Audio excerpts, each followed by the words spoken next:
Wagi Jabar, balik lagi ke Saber Talk.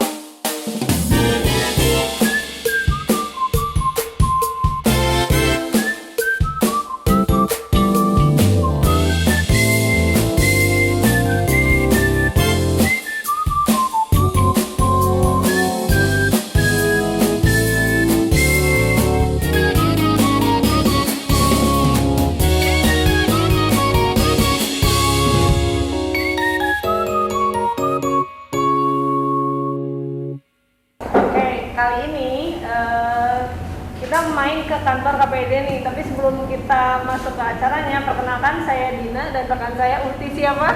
Assalamualaikum, saya Saras. Mas, tadinya kita ke KPID mau ngobrol-ngobrol tentang apa sih? Nah, kita mau ngobrol-ngobrol santai tapi serius nih ya. Tapi ada pantun dulu nih. Oh, boleh pantun dulu nih ya. Pantun dulu ya. Apa tuh? Tapi pantunnya dari makanan kesukaan Teh Dina deh. Teh Dina sukanya makan apa? Aku sukanya onde-onde. Onde, siap. Sore-sore makan onde-onde. Cakep. Enaknya ditemenin orang kesayangan. Mantap. Ini kita lagi ada di KPID mau ngomongin hoax di dunia penyiaran. Nah, Teh Dina suka nonton TV atau dengar radio nggak? Nah, sebenarnya sih kalau sekarang kan lebih ke sosmed ya, tapi ya kalau TV ataupun siaran radio sih jarang kali ya. Kalaupun nyimak juga paling berita atau nggak gosip gitu. Oh, gosip. Iya, pagi, siang, sore, malam ada terus. Nah, kepo nggak sih kalau misalnya si gosip tuh masuknya hoax atau bukan? Nah, itulah alasan kita main ke kantor KPID ini nih, biar nggak salah informasi nih Wagi Jabar. Kita langsung tanya ke Bapak. Kenalan dulu ya, Iya. karena tak kenal maka tak sayang. Kalau tak kenal maka tahu itu beda lagi ya. Beda lagi. Iya, bangga Bapak disampaikan KPID itu apa Pak? Terima kasih Teh Dina ya, Iya, namanya, Pak. sama Teh Sarah. Assalamualaikum warahmatullahi wabarakatuh. Sampurasun wargi Jabar. Nih sebelumnya saya perkenalkan dulu ya. Iya, Ini nggak boy band. Oh, boy band. Boy band ini di sebelah kanan saya ini Kang Basit Patria. Ahmad Abdul Basit. Tapi karena beliau dulu di salah satu radio, nama udaranya Basit Patria. Dikenalnya Basit Patria. Nah, beliau ini wakil ketua sekaligus bidang PS2P. Nah, sebelahnya Kang Basit ada Kang Roni Tabroni. Kang Roni Tabroni ini koordinator bidang kelembagaan. Nah, sebelahnya Kang Roni ada Kang Jalu Priamudo. Sore semua. Beliau komisioner bidang isi siaran. Ya, kalau ngomongin KPID banyak betul ya, tapi gini, karena kami diatur di adanya KPID atau KPI itu kan diatur dalam Undang-Undang 32 tahun 2002 itu tentang penyiaran. Nah, di pasal 8 ayat 1, ayat 2, ayat 3. Jadi di pasal 8 ayat 1 itu fungsi KPID itu untuk mewadahi aspirasi kepentingan masyarakat di bidang penyiaran ya, pasal 8 ayat 1. Nah, pasal 8 ayat 2-nya wewenang KPID itu paling tidak misalkan untuk melakukan kerjasama dengan siapa? Kerjasama dengan pemerintah ya, kerjasama dengan lembaga penyiaran dan kerjasama dengan masyarakat. Nah, di ayat 3-nya, pasal 8 ayat 3 ini baru tugas. Jadi tugas kami ini memang banyak. Tapi kemudian yang menjadi esensi nanti selanjutnya dijelaskan ini personil boyband ini itu yang pertama itu menjamin ya. Ini kalau bahasa menjamin ini memang agak berat. Jadi menjamin masyarakat itu untuk mendapatkan informasi yang baik dan benar. Satu itu. Lalu kemudian menjaga juga bisnis penyiaran yang sehat, menjamin bahwa informasi itu dari Sabang sampai Merauke itu dapat. Jadi kalau di Jawa Barat, di 27 kota masyarakat Jawa Barat ini harus mendapatkan informasi dari siapa? Dari lembaga penyiaran. Nah, dan terus melakukan pembinaan ya, dan yang lain-lain. Nah, pegangan kita itu sebenarnya di pasal 8 ayat 1, ayat 2, ayat 3 Undang-Undang 32 tahun 2002. Nah, itulah kami KPID yang dilahirkan semangatnya itu. Kenapa misalkan ada KPID? Kenapa ada KPI atau KPID? Semangatnya memang ketika selesai pergantian pemerintah ya 98, lalu pendahulu insan-insan penyiaran memandang bahwa itu harus ada semangat diversity of owners namanya dan diversity of content. Nah, keberagaman kepemilikan, karena tidak boleh frekuensi misalkan dipegang oleh atau lembaga penyiaran itu dimiliki tunggal oleh negara misalkan ya, atau oleh pemerintah ya. Karena pada waktu itu kan dipegang oleh pemerintah melalui Menteri Keterangan kan itu. Dan kami KPI juga semangat diversity of content itu keberagaman konten dari Sabang sampai Merauke kan gitu ya, di Jawa Barat apa segala macam, keberagaman konten ini harus terus dimunculkan oleh lembaga penyiaran, dan kami menjamin itu gitu. Berarti yang tadi yang 4 itu merupakan salah satu tugas utama ya KPID. Betul. Menjamin informasi nih, masyarakat dapat informasi yang sehat. Betul. Terus yang kedua itu menjaga ya bisnis penyiaran nih supaya sehat ya, persaingannya sehat gitu ya. Betul. Terus ada lagi yang tadi dari Sabang sampai Merauke nih, masyarakat semuanya dapat informasi. Ya, jangan sampai ada yang nggak dapat informasi, nanti miskom. Iya. Enak ya betul miskom ya. Menarik nih Pak. Nah, bisa diceritain Pak untuk warga Jabar juga untuk tahu untuk program kerjanya KPID untuk 1 tahun ke depan ini gimana aja Pak? Ya, nanti ini biar masing-masing ya Pak ya. akang-akang yang ganteng ini gitu, boyband ini yang menjelaskan ya. Ini karena ada spesifikasinya. Bangga. Kang Wasid. Oke, terima kasih Dian dan Teh Saras. Selamat apapun untuk karena kan belum tentu nontonnya sehari ya. Ke depan sih ada beberapa hal yang kami ingin lakukan. Salah satu yang normatif itu yang melaksanakan tugas dan kewajiban kami, diantaranya mengawasi lembaga penyiaran. Jadi kalau warga Jawa Barat nonton TV atau dengar radio, kemudian ada di antara kontennya yang tidak sesuai dengan aturan, itu boleh dilaporkan pada kami. Itu misalnya kemarin kan yang ramai itu adalah tayangan sinetron ya, ada yang asusila gitu. Itu banyak laporan juga yang masuk pada kami, kemudian kami tindak lanjuti. Di antaranya adalah kami menegur lembaga penyiarannya untuk tidak lagi menayangkan hal yang demikian. Itu yang tugas rutinnya akan begitu. Tapi kalau tugas yang sifatnya kreatif, inovasi kami, di antara yang tadi baru didiskusikan dengan kemarin dengan Pak Gubernur, tadi dengan Pak Kadis, adalah kita sedang mendorong satu desa satu media, ya, satu desa satu media.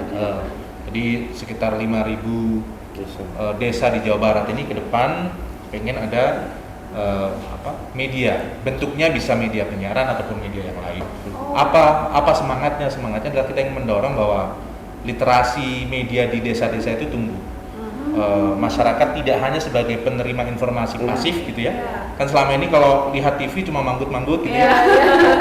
Apa yang disampaikan TV pasti benar, atau yang disampaikan radio pasti benar. Nanti masyarakat tentu kami harapkan sebagai pemirsa atau pendengar yang aktif ya.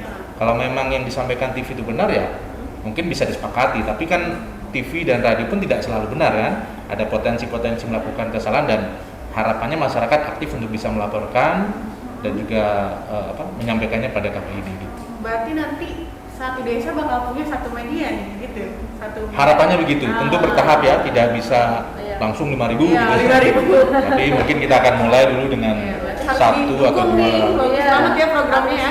Iya, dimulai dari yang kecil dulu ya Pak ya, baru nanti berkembang. Harapannya Keren-keren nih programnya. Iya. Nah kalau dari bidang kelembagaan, Bapak Roni, programnya apa nih? Ya, kalau kelembagaan sebenarnya kaitan dengan penguatan kelembagaan ya. Jadi KPID ini tadi disampaikan Pak Ketua, kita hanya diisi oleh 7 orang komisioner, ada 7 asisten, 4 pengawas. Jadi yang setiap hari mengawasi 437 lembaga penyiaran. 437. Jadi lembaga penyiaran Jawa Barat paling banyak di Indonesia. Itu cuma di Jawa Barat aja 437. Kalau di Indonesia ada 800, setengahnya Jawa Barat. Setengahnya Jawa Barat. Yang setengahnya lagi itu berapa provinsi tuh? Dibagi ke semua provinsi. Jadi berat banget kan? Makanya kita ingin penguatan kelembagaan itu diperkuat. Jadi nanti kita kolaborasi dengan berbagai elemen masyarakat nih. Yang pertama misalkan KPID ingin kerjasama kalau dengan stakeholder pemerintah itu sudah pasti, Kominfo dan lainnya itu udah pastilah kita harus kuat banget gitu ya, kerjasamanya tidak bisa dipisahkan. Tapi kita juga ingin memperkuat konteks pengawasan tadi itu dengan berbagai elemen masyarakat yang dengan beberapa simpul, misalkan ada simpul lembaga pendidikan, ada sekolah, ada kampus. Yang kampus swasta di Jawa Barat ini ada 400-an kurang lebih, belum negerinya. Apa perannya mereka? Nah, kita ingin ngajak mereka untuk menjadi kolaborasi dengan kita. Yang kedua, misalkan basis ormas. Ormas di kan Indonesia itu termasuk negara yang paling suka berorganisasi. Itu di CTN. Jadi satu orang dia bercabang di beberapa organisasi itu udah biasa. Jadi banyaknya civil society yang dia terhimpun dalam lembaga-lembaga berbasis masyarakat seperti ormas, itu juga ingin kita ajak kerjasama untuk menjadi bagian ini. Kemudian komunitas, hari ini kan trennya komunitas. Iya, Pak Bub ini sangat suka dengan komunitas. Kenapa? Karena geraknya tuh cepat gitu ya, dan banyaknya milenial. Nah, sehingga kita ingin juga ngajak mereka untuk kolaborasi dengan kita. Kemudian kita juga ingin kerjasama dengan masyarakat desa yang barusan terakhir Pak Basit itu. Desa itu jangan hanya menjadi objek informasi, tapi kita ingin dia secara apa? Secara informasi, bahwa mereka itu bisa sejahtera, tapi pendekatannya informasi, karena kita kan bukan komisi ekonomi mensejahterakan oleh uang. Mereka itu mesti sejahtera dari sisi informasi. Jadi kalau mereka hanya menjadi objek, ke depan mereka harus jadi subjek. Jadi kita sebutnya prosumer. Jadi prosumer itu mereka sekaligus produsen, sekaligus konsumen. Kalau selama ini mereka hanya menjadi konsumen informasi, ke depan mereka harus juga menjadi produsen informasi. Dipancing untuk lebih proaktif ya Pak ya? Betul. Iya. Jadi nonton iya, tapi juga memberikan konten Iya, ya. betul. Nah, jadi kita ingin memperkuat aspek itu. Betul banget nih, Iya. apalagi di sekarang kan di era digital banjir informasi ya. Iya. Harus Kita hati-hati ya. kita dapat informasi dari media ini, dari media ini. Harus mulai berpikir kritis. Padahal Tidak sebenarnya lagi. kita belum tentu tahu ini benar apa Iya. enggak. Tapi dengan adanya program ini kan jadi kita bisa teredukasi ya, bisa lebih kritis ya. Nah, kayak tagline Jabar Sabar kok, saring sebelum sharing Iya. gitu ya. Pasti dong. Terus Sebelum Iya. sharing itu, sebelum apa itu tadi? Sharing. Kita harus nyaring dulu. Iya, Nyaring itu apa? Nyaring itu bangun. Nyaring bahasa Sundanya tuh bangun. Boleh Pak, masuk. Iya.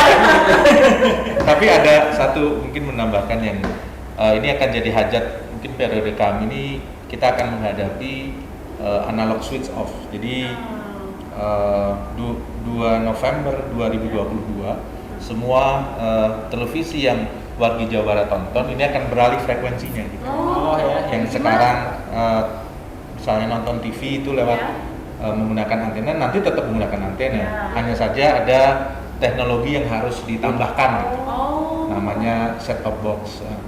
Kenapa itu dilakukan? Kemarin kan ketika DPR sudah menyepakati Undang-Undang Omnibus Law itu, maka ketentuannya 2 November itu semua akan beralih. Nah, kita KPID Jawa Barat juga akan mengawal itu, termasuk memastikan bahwa warga masyarakat Jawa Barat tidak hanya jadi korban gitu atau jadi objek ya, tapi hak-hak mereka untuk mendapatkan informasi yang Pak Ketua tadi sampaikan, diversity of content, diversity of ownership itu tetap terjaga gitu. Oh iya, nanti di November 2022 ya. Ya. Tapi catatannya gini ya, Teh ya, digitalisasi terestrial namanya. Ya. Jadi masyarakat kan gini ya, banyak yang salah persepsi ya. Kalau ngomongin digitalisasi itu yang berbasiskan internet, itu kita sebutnya OTT, over the top. Nah ini digitalisasi terestrial, itu menghemat frekuensi. Jadi ada dividen frekuensi itu 112 MHz. Nah itu yang kemudian di Undang-Undang Nomor 11 ya tahun 2020 itu pasal 60A. Nah itu menyatakan bahwa Indonesia ini harus ASO, analog switch off tadi ya 2 November 2022, kurang lebih seperti itu.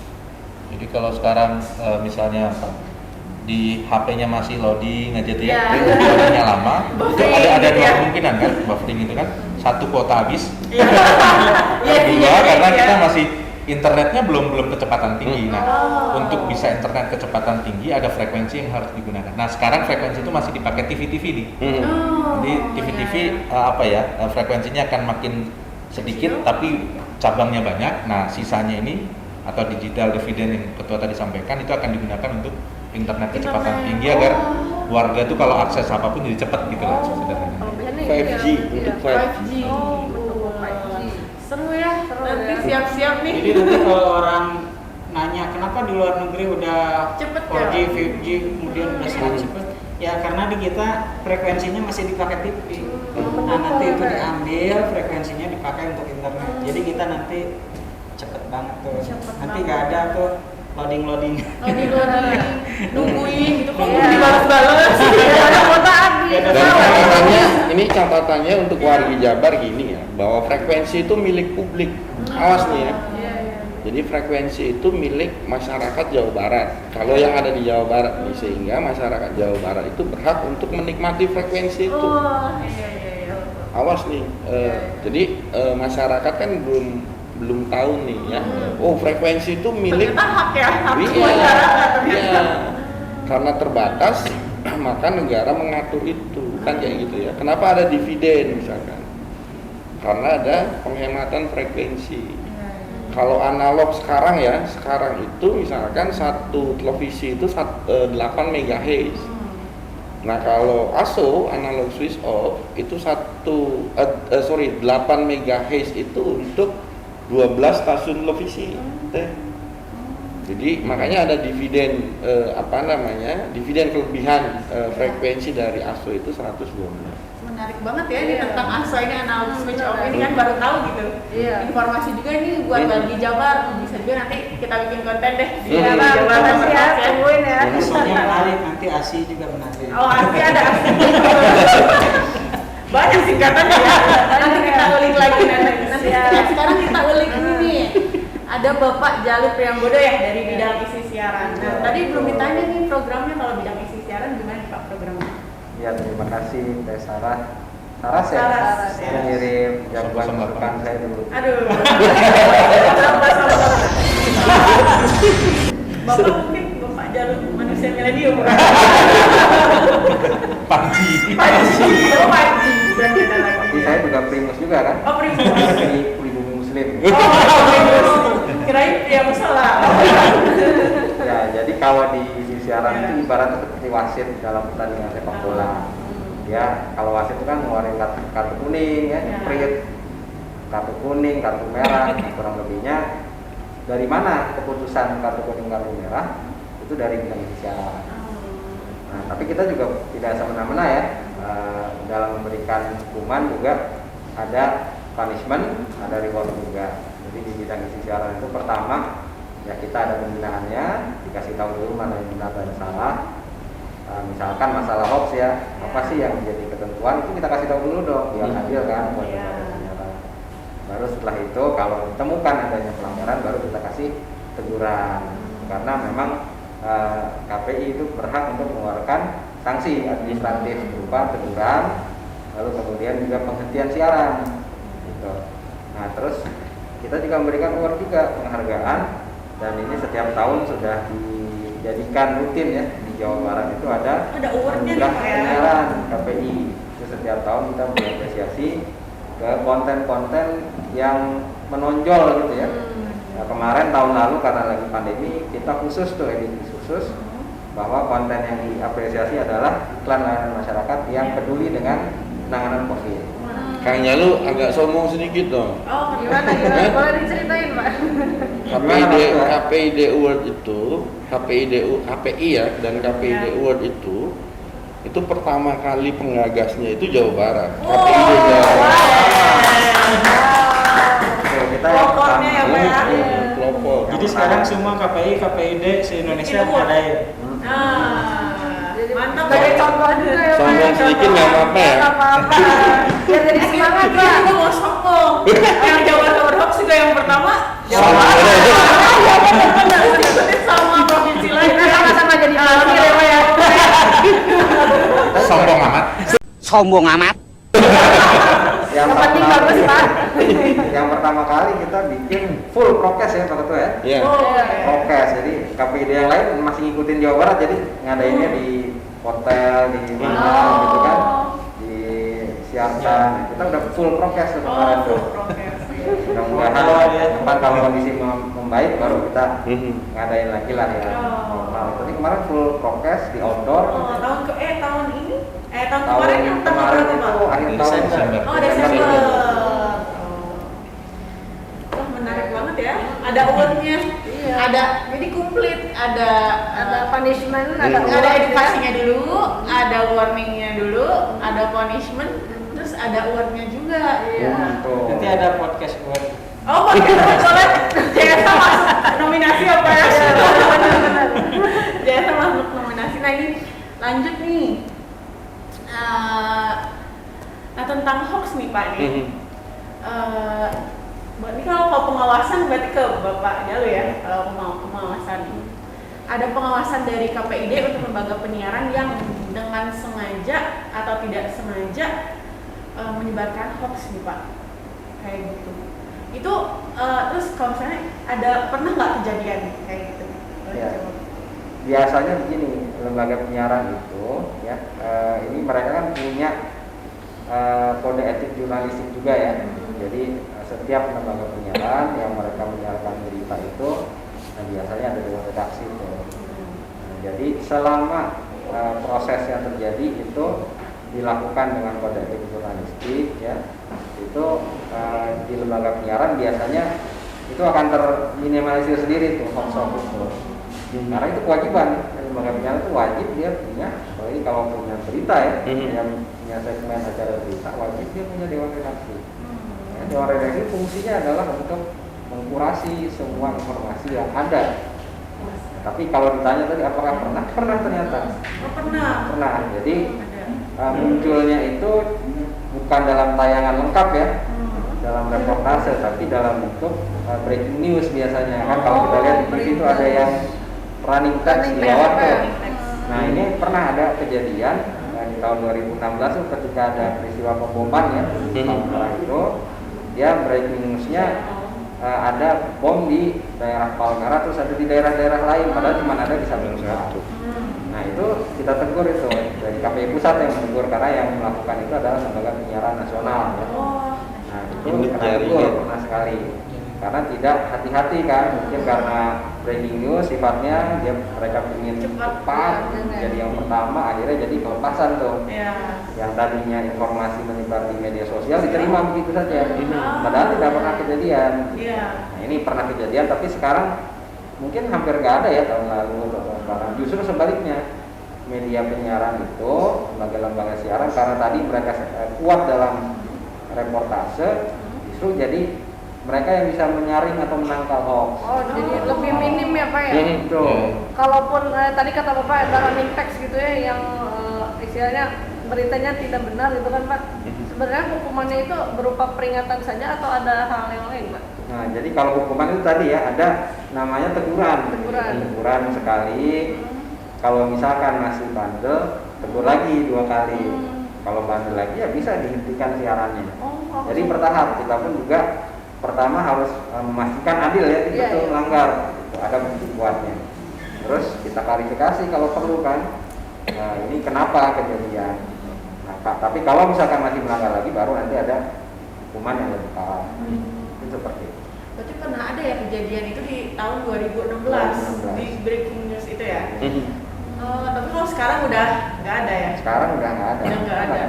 Malah sekarang banyaknya kita klarifikasi hoax yang breaking news, dia edit nih sama si penyebar hoax ya kan?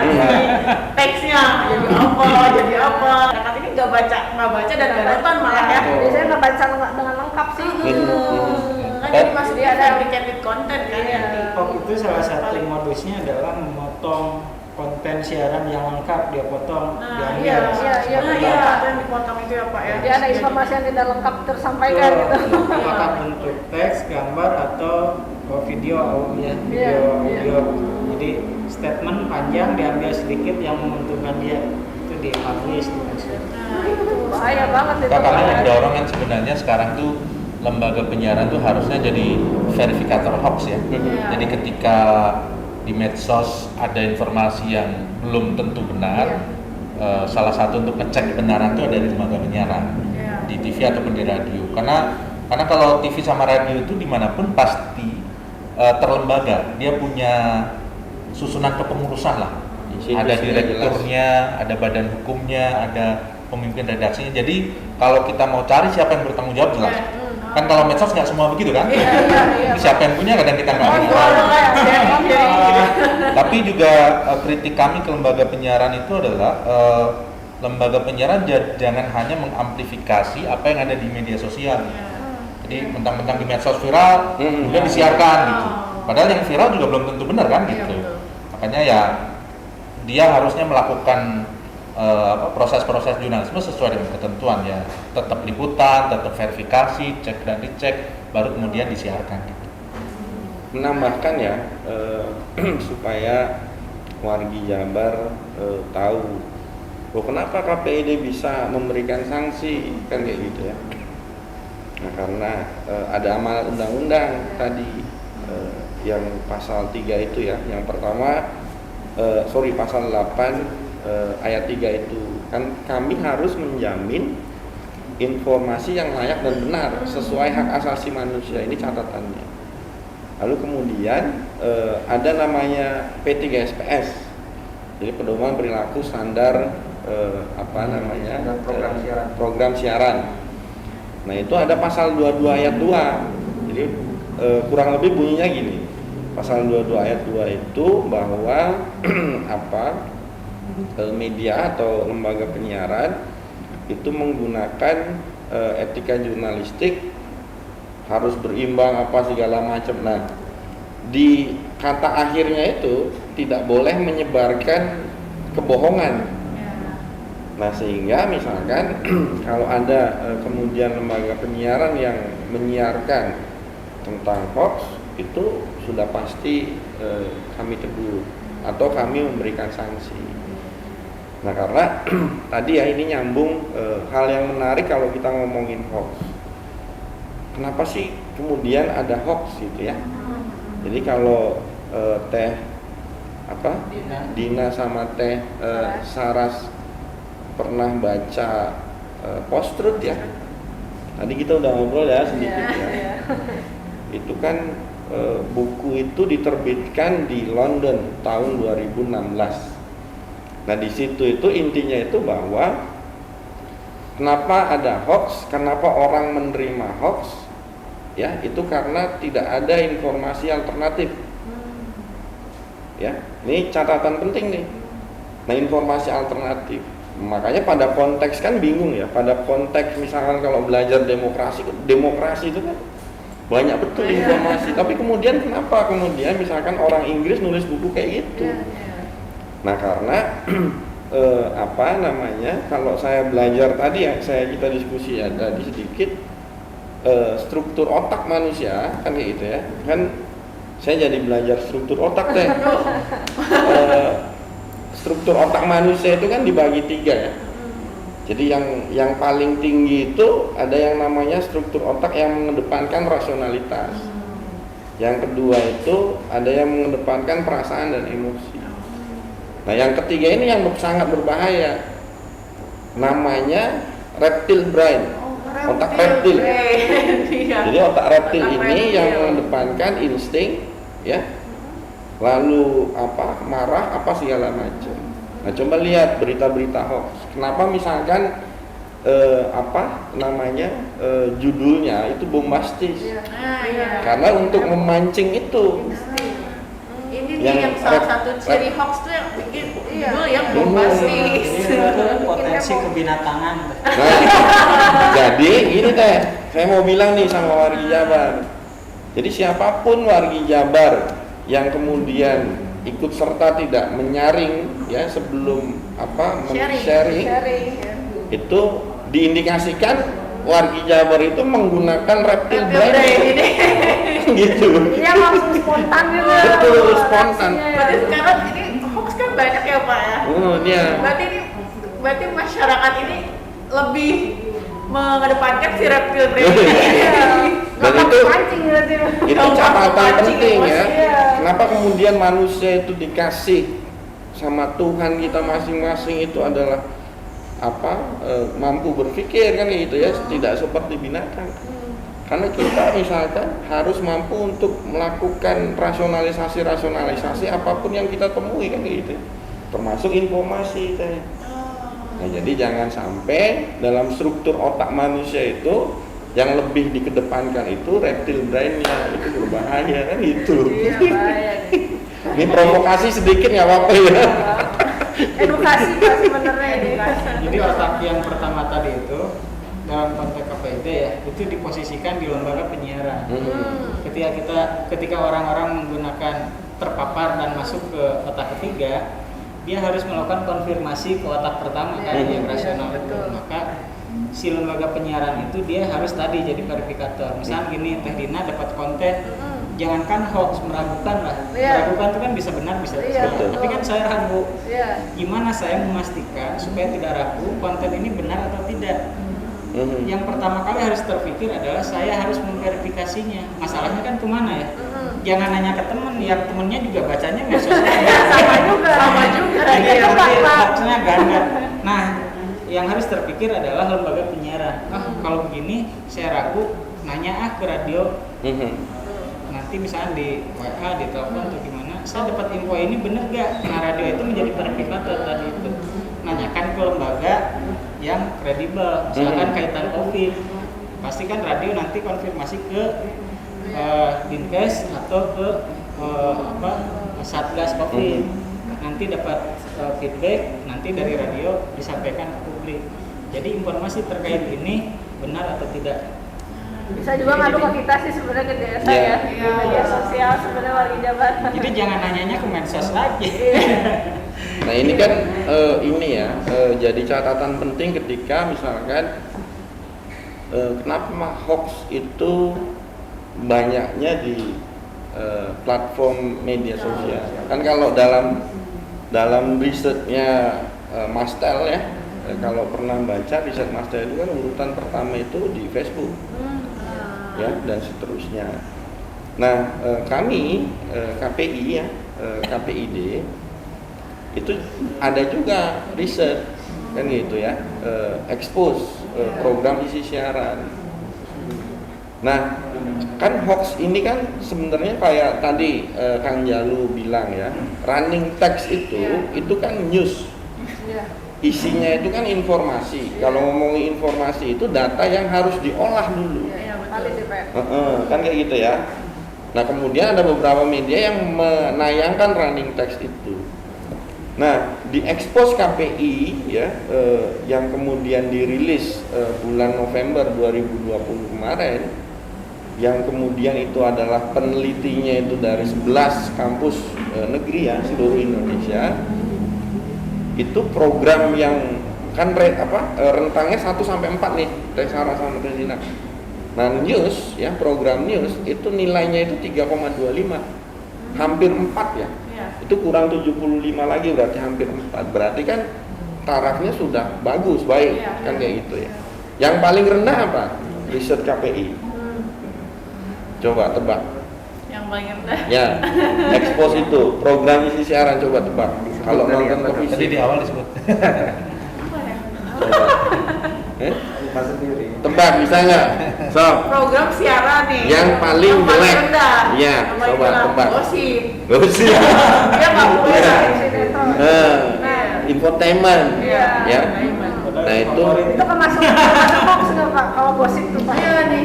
ya kalau ngomongin gosip, sebenarnya saya orang yang tidak mempercayai bahwa gosip itu adalah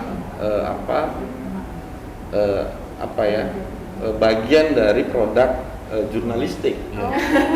Saya ya, karena ini masih dalam perdebatan nih, Teh Sarah sama Teh Dina. Masih Jadi, diperdebatkan gitu. nah saya orang yang kubu orang kampus yang kemudian tidak mempercayai bahwa gosip itu bagian dari Jurnalistik. jurnalistik. Jadi Bapak kalau misalnya sambil minum, Boleh? Oke. Iya, boleh. Diminum ya. Minum. Aduh.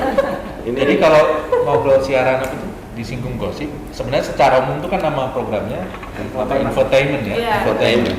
Kita sepakat bahwa selebritis itu kalau dalam jurnalistik punya news value kan. Salah satu yang punya nilai berita itu adalah orang terkenal kan, punya news value. Jadi kalau kita memberitakan soal siapa ya, artis gitu, memang boleh gitu, dan itu punya nilai gitu, punya nilai. Hanya saja kalau kita sudah membicarakan apakah si A ini berselingkuh dengan si B, gitu ya. Benar nggak? Nah itu udah mulai melenceng lagi tuh. Kalau ngomongin karirnya, ngomongin ininya sesuai dengan faktanya, infotainment itu memang punya news value. Tapi kalau sudah bisik-bisik ya, tidak ada buktinya, tidak ada, jangan-jangan bisa jadi itu hoax juga ya. Kalau hanya berdasar bisik-bisik loh ya, tidak bisa dibuktikan kebenarannya. Berita atau informasi ringan ya dalam perspektif KPI itu. oh iya nih Pak, mau nanya nih, kan tadi ada ya, misalnya kan pengen penyiaran tuh sehat ya, mau nyampaikan informasi yang sehat. Nah apa aja sih kategori yang melanggar gitu, yang melanggar penyiaran gitu, misalnya mengandung sara atau Nah, apa, boleh itu masuk pertama itu, Teh Sarah. Jadi yang pertama itu kita kan negara Bhinneka Tunggal Ika ya. Jadi di P3SPS itu atau di Undang-Undang 32 tahun 2002 dan di breakdown di P3SPS itu yang pertama itu suku, agama, ras dan antar golongan. Kita harus menghargai suku, agama, ras dan antar golongan. Jadi kita tidak boleh tuh menjelek-jelekan ya agama lain kan kayak gitu ya, suku lain di lembaga penyiaran. Apalagi nafsa. Jadi mempertontonkan orang lagi mabuk misalnya, itu nggak boleh, itu perlu dilaporkan kan gitu ya. Apalagi yang bermuatan seks, mempertontonkan ini. Nah ini informasi ya, kita dilantik tanggal 4, tanggal 8 kita negur salah satu stasiun televisi. Nah karena apa? Karena mempertontonkan iklan yang bermuatan. yang bermuatan seksual itu di bawah jam 10 malam. Jadi ada jamnya. Jadi ada jam pra anak dan remaja kan kayak gitu. Itu nggak boleh. Nah kita tegur seks ya. Terus misalkan permasalahan yang mengandung konflik. Nah gosip itu ya. Kadang kan infotainment itu mengungkap konflik rumah tangga apa segala macam itu nggak boleh. Itu urusan pribadi ya Pak itu. Iya itu urusan pribadi dan yang lain-lain banyak sih. Bullying masuk. Bullying. Ya itu masuk. Bullying lah masuk. Kata-kata inilah merendahkan martabat manusia juga. Bullying masuk. Iya, kalau nggak salah ada 6 nih, lihat di IG-nya KPID tuh ada 6 ya kategorinya yang melanggar. Nah, kalau misalnya nih ada pemirsa masyarakat Jawa Barat yang lihat, wah ini kayaknya melanggar nih. Nah, itu bisa laporan gimana? bisa ngelaporin nggak ke KPID? Dan cara lapornya gimana nih Pak? Bisa banget, karena kan kita juga punya channel-channel pelaporan ya. Yang pertama itu ada WhatsApp, nomor WhatsApp, terus kemudian yang kedua di Instagram juga bisa, di Facebook juga bisa, di media sosial lah kita menerima ya. Nah, kalau buat yang ini kolonial misalnya Kolonial. media sosial Kolonial. bisa juga mengirimkan surat gitu. Oh, bisa surat. Boleh, bisa dikirimkan ke Malabar Tertulis, tertulis ya. Nah, tinggal 62. Malabar 62. Jangan ketukar nanti sama restoran. Orangnya Kiranya pesen apa? Oh iya. Nah, ini yang jadi semua channel itu bisa, tinggal nanti menyebutkan ya, ini kejadiannya di mana. Kadang-kadang tuh laporan itu nggak lengkap. Harus lengkap berarti Harus apa ya? lengkap. Apa aja nih Pak syaratnya nih? Ada Betul. harus nyebutin apa aja? Di mana stasiun Di mana televisi stasiun atau radio, televisinya? Nama penyiar, jamnya berapa, Oh, jam berapa? terus nama siarannya apa, Nama nama siarannya. programnya ya. Terus kalau perlu detail, ya bisa juga disebutkan ini si artis ini yang ketahuan, misalkan si Anu goyang terlalu erotis gitu kan. Iya. Nah, itu bisa. Jadi kita pun juga ketika menganalisa langsung dapat tuh. Kalau Satu misalnya cuma detail, disebut, Pak, ya? iya, kalau cuma disebut ini di sinetron, nah kita juga bingung kan. Iya, yang Sinetron mana? banyak banget gitu ya. Benar. Sama mungkin identitas si pengadunya juga ya. Oh iya, kalau itu jelas ya. Jelas ya. Identitasnya siapa ini? Nah, Pak, kalau Supaya kita bisa identitas tanyakan lagi. pengadu ini itu dijamin aman nggak, Pak? Karena kan takut juga laporin gitu. Oh Takutnya iya, gitu. dijamin kerahasiaannya. Nah, Itu dijamin undang-undang ya, bukan dijamin KPID. Kami Oh. menjamin karena negara melalui undang-undang menjamin. Jadi nggak usah takut. Jadi kalau bocor, kami ini bisa ditangkap. jadi bagi wargi Jabar nih ya, nggak apa-apa nih kalau misalkan nemu sesuatu yang mencurigakan atau melanggarnya langsung aja lapor ke KPID. Lapor aja. Nanti kalau kurang jelas bisa di follow ya di Instagramnya Iya, KPID iya. @KPID KPID Jabar. dan biasa ya di KPID sini. Jabar, iya. Sama jangan lupa juga follow Instagramnya Jabar Sabar Hoax. Di Instagramnya, Twitternya, sama TikToknya @jabarsabarhoax. Dan juga ada juga di Facebooknya @official Jabar Sabar Hoax. Nah juga ada sekarang kita punya kanal baru ya di Iya, website ya, ada website dan sabarhoax.jabarprof.co.id. Nah, Nah, bisa jadi- dicek ya nanti ya di Bincang-bincang Iya. dari kita ini konklusinya kesimpulannya gimana aja nih waktu Sarah bisa disampaikan. disimpulkan ya. Disimpulkan. Iya nih seru banget ya ngobrol-ngobrol. Makasih banyak nih buat Pak Bapak-bapak, buat Pak Pak Cek. buat Pak Roni sama Pak Jalu ya, seru banget nih ngobrolin tentang penyiaran, apalagi disangkutnya sama hoax ya. Nah, kesimpulannya tuh tadi ya tugasnya KPID ini keren banget nih, kayak menjamin informasi masyarakat dapat nih dari Layar. Sabang sampai Merauke dapat informasi yang sehat, semuanya dapat, terus kayak mengawasi lembaga penyiaran juga nih, selain diedukasi, juga dikasih warning sama punishment, ada awardnya juga ya. Jadi balance lah ya. Jadi balance. Nah juga kan selain untuk memberikan informasi yang sehat, nggak bisa sendiri ya Pak ya, nggak Betul. bisa cuma KPID aja, tapi Dari masyarakat sendiri, dari warga KPID Jabar. juga menjalin kerjasama sama lembaga-lembaga lain dan juga komunitas-komunitas. Nah kayak gitu, jadi tugas kita bersama lah, sama kayak Betul. sama kayak untuk menangkal hoax nih, kayak memberantas hoax nggak bisa cuma Jabar Sabar Hoax doang, kita juga kerja sama KPID, sama masyarakat dan yang lain-lain ya, kayak gitu. Terus tadi ada beberapa juga ya kayak kejadian-kejadian yang di media ada yang pernah nyebarin hoax nih. Iya. Tapi tadi dengan langsung ada teguran dari Iya, ada KPID. teguran dari KPID. Nah, terakhir nih mungkin dari Bapak Ketua untuk pesan bagi Pesan-pesan. wargi Jabar ini gimana nih Pak?